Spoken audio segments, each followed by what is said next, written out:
ತಗೊಳ್ಳಿ ಇದನ್ನ. ಇದ್ರಲ್ಲ ಹೌದು.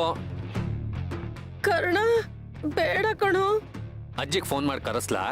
ಬೇಡ ಬಿಡು, ನೀನ್ ಯಾಕೆ ಅಷ್ಟೊಂದು ಕಷ್ಟ ತಗೋತೀಯ? ನಾನೇ ಕಷ್ಟ ಪಡ್ತೀನಿ ಬಿಡು.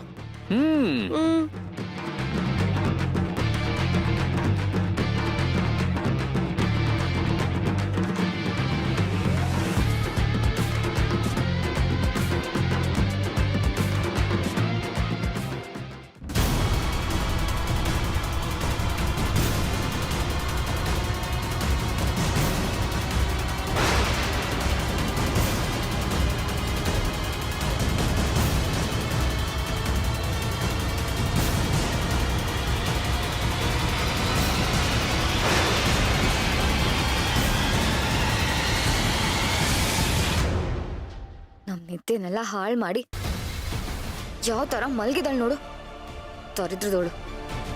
ಎಲ್ಲೋ ಕುಂಭಕರ್ಣ ವಂಶದೋಳು ಅನ್ಸತ್ತೆ. ಥೂ, ಎಬ್ಬಿಸ್ಲಾ? ಎಬ್ಬಿಸ್ಬಿಟ್ಟು ಕಾಲಿಗೆ ಬೀಳ್ಲಾ?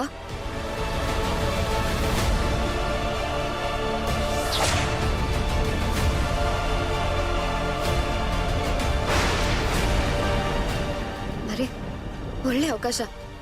ಹೇಗಿದ್ರು ಮಲ್ಗಿದಾಳೆ, ಕಿಪ್ಸೋದ್ ಯಾಕೆ? ಇವಳ ಮುಖದ ಮೇಲೆ ದಿಮ್ ಹಾಕಿ ಇವಳನ್ನ ಪರ್ಮನೆಂಟ್ ಆಗಿ ಮಲಗಿಸ್ಬಿಡ್ಲಾ?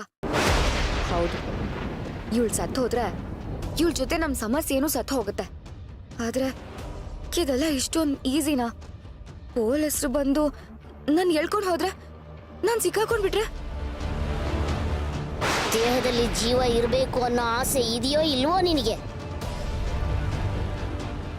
ಅಪ್ಪಿ ತಪ್ಪಿ ನನ್ನ ಮಾತು ಮೀರಿ ಈ ಮನೆಯವ್ರಿಗೆ ನನ್ ಸುದ್ದಿ ಹೇಳಿದ್ಯೋ, ಹೆಣ ಆಗೋಗ್ತ್ಯಾ ಹೆಣ. ಹುಷಾರ್. ಇಲ್ಲ, ನಾನ್ ಜೈಲಿಗೆ ಹೋದ್ರೂ ಪರವಾಗಿಲ್ಲ. ದೇವ್ರು ನನಗೆ ಕೊಟ್ಟಿರೋ ಈ ಅವಕಾಶನ ನಾನ್ ಕಳ್ಕೊಳ್ಳಲ್ಲ. ಇವತ್ತು ಈ ಮಾಯಮ್ಮನ ಮುಗ್ಸೇ ಬಿಡ್ತೀನಿ. ಅವಾಗ್ಲೇ ಈ ಮನೆಗೆ ಸೇವಂತಿ ಅಕ್ಕಂಗೆ ನೆಮ್ಮದಿ ಅನ್ನೋದು ಸಿಗೋದು. ಪೀಡೆ ಬದುಕಿರೋವರೆಗೂ ಎಲ್ರನ್ನೂ ಸಾಯಿಸ್ತಾಳೆ. ಈ ಮನೆ ಸೊಸೆಯಾಗಿ ಈ ಮನೆನ ಕಾಪಾಡೋದು ನನ್ನ ಕರ್ತವ್ಯ. ಸೇವಂತಿ ಅಕ್ಕ ಮಾಡಿರೋ ಉಪಕಾರಕ್ಕೆ ಅವ್ರನ್ನ ತೀರ್ಸೋ ಅವಕಾಶ ಬಂದಿದೆ. ತೀರಿಸ್ತೀನಿ.